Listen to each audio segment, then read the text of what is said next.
Oke, jelas teman-teman. Halo semuanya, perkenalkan nama saya Frisca Andianti dengan NIM 2448201130 dari kelas 2C Farmasi, ingin melakukan presentasi Pak Hari Adi Saputra, MSI. Yang pertama itu ada aldehid dan keton. Aldehid atau alkanal adalah golongan senyawa organik yang memiliki gugus fungsional karbonil yang terikat pada dua atom hidrogen di kedua sisinya. Sifatnya itu ada termasuk dalam golongan senyawa semipolar, terdapat pembentukan ikatan hidrogen dan ikatan dipol, rantai pendek umumnya larut dalam air. Nah, lanjut rumusnya teman-teman bisa lihat sendiri di sini. Dan kita lanjut tata namanya. Supaya lebih jelas teman-teman bisa bantu baca. Yang pertama itu adalah pilihan rantai karbon lurus terpanjang. Yang kedua itu gugus CHO ditandai dengan posisi 1. Yang ketiga aldehida aromatik biasanya dianggap sebagai turunan benzaldehia.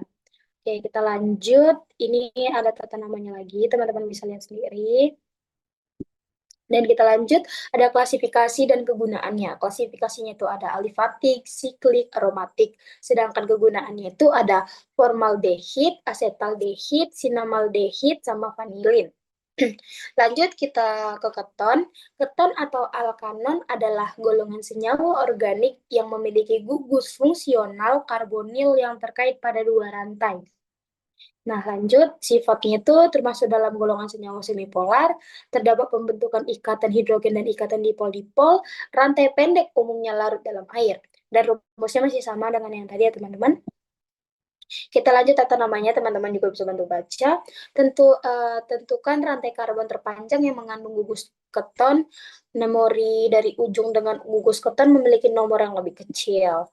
Kita lanjut tata namanya juga, teman-teman. Teman-teman bisa lihat di sini. Nah, kita lanjut. Ada klasifikasi dan kegunaan. Klasifikasinya itu ada alifatik, siklik, aromatik. Sedangkan kegunaannya sendiri ada seperti pelarut dalam bahan baku industri, seperti aseton. Terus ada industri farmasi, seperti metadon. Kita lanjut ke karbohidrat. Karbohidrat atau hidrat dari karbon, hidrat arang atau sakarida dari bahasa Yunani adalah biomolekul yang terjadi dari atom karbon atau C, hidrogen H, dan oksigen O. Kita lanjut, sifatnya itu mempunyai rasa manis, larut dalam air, bersifat gula prereduksi, bersifat optis aktif, dan berbentuk siklik. Rumus umumnya teman-teman bisa lihat di sini, glukosa sendiri. Dan ada klasifikasi dan kegunaannya juga. Klasifikasinya itu ada monosakarida, oligosakarida, polisakarida, aldosa, sama ketosa. Sedangkan kegunaannya sendiri ada di bidang industri farmasi dan pangan, pertanian, kesehatan, dan lain-lainnya. Kita masuk ke asam karboksilat. Asam karboksilat atau asam alkonat adalah golongan senyawa organik yang memiliki gugus fungsional karboksil, yaitu gugus gabungan dari gugus karbonil dari hidroksil yang terkait pada gugus alkil atau aril. Sifatnya itu, ikatan hidrogen yang berbentuk meningkat titik didih asam asam karbosilat mudah larut dalam air, asam karboksilat terisonasi dalam air, dan asam karboksilat dapat bereaksi dengan basah. Ini rumus umumnya ya, teman-teman. Oke, kita lanjut di klasifikasi dan kegunaannya. Klasifikasinya itu ada alifatik, siklik, dan aromatik. Sedangkan kegunaannya sendiri seperti bahan baku industri, industri farmasi, yaitu ibuprofen, aspirin, dan yang lain.